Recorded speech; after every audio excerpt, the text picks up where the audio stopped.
Dalawa ang sugatan matapos bumangga sa trailer truck ang isang delivery truck na nawalan daw ng preno sa Parañaque City.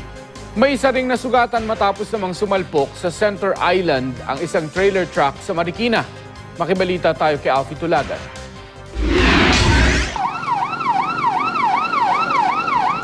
Gumamit pa ng mechanical spreader ang mga MMDA rescuer para sagipin ang pahinanting si Welmer Dagun.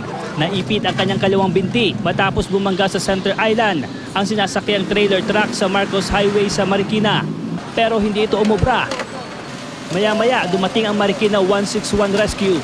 Gumamit naman sila ng hydraulic spreader at sa pagkakataong ito natanggal na sa pagkakaipit si Dagun na 30 minuto na noong iniinda ang matinding sakit. Ayon sa driver ng trailer truck na si Henry Dumlao, may nagkat daw sa kanilang isang cement mixer truck kaya nawalan siya ng kontrol sa sasakyan. Doon na bumangga sa Center Island ang trailer truck. Nag-full stop nga po kaya bigla siya tumama sa amin. Tatamaan ko po siya.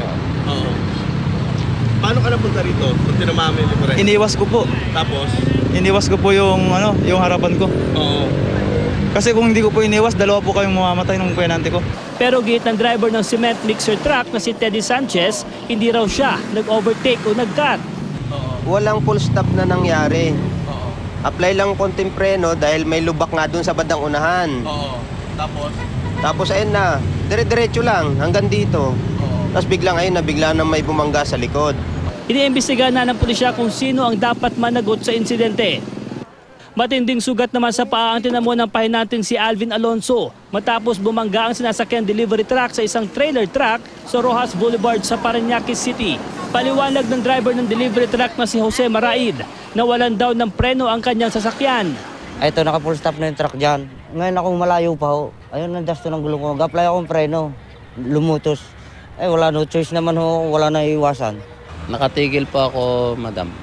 Nagulat na lang po ako may lumagabag sa pitat trailer. Sugatan din sa insidente ang isang matandang babaeng sakay rin ng delivery truck na kinilalang si Minda Alvarez. Ginagamot na sa ospital ang mga nasugatan. Mahaharap ang driver ng delivery truck sa reklamong reckless imprudence resulting in damage to property and physical injuries. Alfie Tulagan, GMA News.